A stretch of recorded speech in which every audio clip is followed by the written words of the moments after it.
Baiklah, Assalamualaikum warahmatullahi wabarakatuh. Saya Kepala Perisin dengan NIM 1018183. Baiklah, di sini saya akan membahas materi tentang faktor-faktor keberlakuan pada penganggaran modal.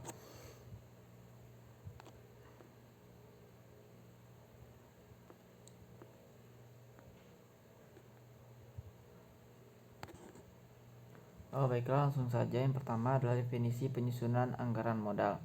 Penyusunan anggaran modal dapat didefinisikan sebagai proses mengalokasikan dana untuk proyek atau pembelian jangka panjang.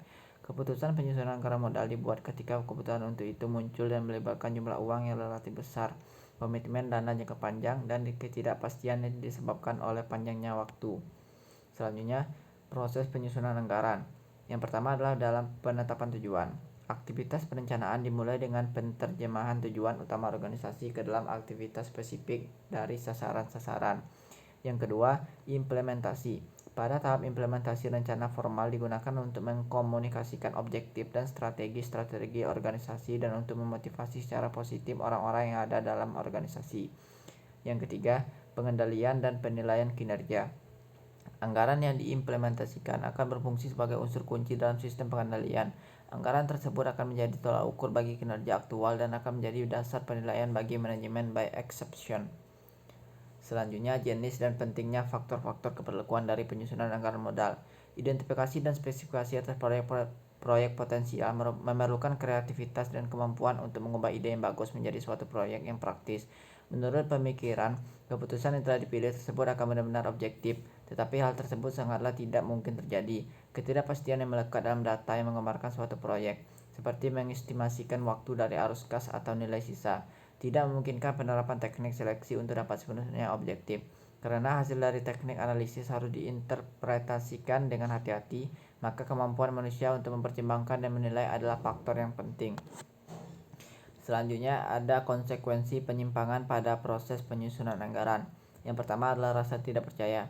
Anggaran adalah sumber dari tekanan yang dapat menciptakan kecurigaan atau ketidakpercayaan, permusuhan, dan menyebabkan penurunan kinerja. Yang kedua adalah resistensi.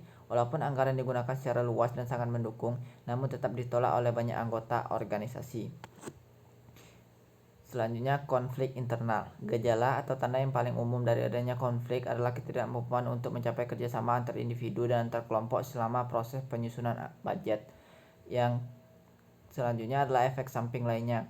Anggaran dapat menghasilkan efek-efek samping lainnya yang tidak diharapkan. Salah satunya adalah terbentuknya kelompok-kelompok atau informal kecil yang mengagalkan pencapaian sasaran-sasaran anggaran. Selanjutnya, konsep perilaku yang berkaitan dengan perencanaan anggaran. Lingkungan perencanaan merujuk pada struktur, proses, dan pola-pola interaksi, ukuran dan struktur organisasi, gaya kepemimpinan, tipe sistem pengendalian, dan stabilitas lingkungan adalah beberapa faktor yang mempengaruhi lingkungan kerja di mana perencanaan tersebut dibuat. Perilaku manusia dapat menyesuaikan diri dan berbeda dari satu lingkungan kerja dengan lingkungan kerja lainnya. Sehingga dalam satu lingkungan, tindakan spesifik dari top manajemen dapat menyebabkan perilaku yang disukai. Sebaliknya, dalam lingkungan lain, tindakan tersebut dapat mengakibatkan perilaku yang tidak menyimpang atau tidak disukai. Selanjutnya, masalah prediksi yang disebabkan perilaku manusia. Memproyeksikan kemulusan dan kesesuaian dari aktivitas individual maupun kelompok aktivitas untuk suatu periode selama 5-20 tahun adalah tindakan yang berbahaya.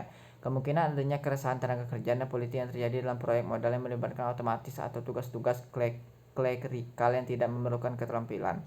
Sebaiknya dipertimbangkan dalam memprediksikan data untuk seleksi proyek. Selanjutnya adalah masalah manajer dan ukuran kinerja jangka pendek. Aspek keberlakuan lain dari prosedur seleksi proyek adalah bahwa metode peninjauan kinerja adalah tidak konsisten dengan metode seleksi proyek. Penilaian dan kompensasi kinerja cenderung bersifat jangka pendek, biasanya untuk tahun, kuartal, atau bulan lalu.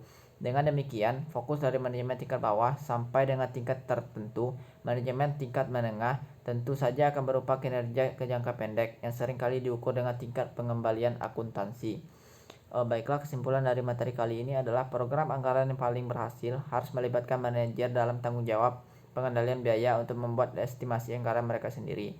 Pendekatan dalam penyediaan data anggaran ini penting terutama apabila anggaran tersebut akan digunakan untuk mengendalikan dan mengevaluasi aktivitas seorang manajer. Pendekatan penganggaran yang paling efektif adalah anggaran yang dibuat dengan kerjasama dan partisipasi penuh dari manajer pada semua tingkatan. Garrison and Noren 408. Manajemen harus selalu menyadari bahwa dimensi manusia dalam penganggaran merupakan faktor kunci. Mudah bagi manajer untuk menguasai aspek teknis dari program anggaran, tetapi tidak mudah dalam memasukkan aspek manusia. Manajemen harus ingat bahwa maksud penyusunan anggaran adalah untuk memotivasi karyawan dan mengkoordinasikan aktivitas. Baiklah, sekian presentasi dari saya. Terima kasih atas segala perhatian. Mohon maaf atas segala kegelapan dan kekurangan. Saya akhiri dengan wassalamualaikum warahmatullahi wabarakatuh.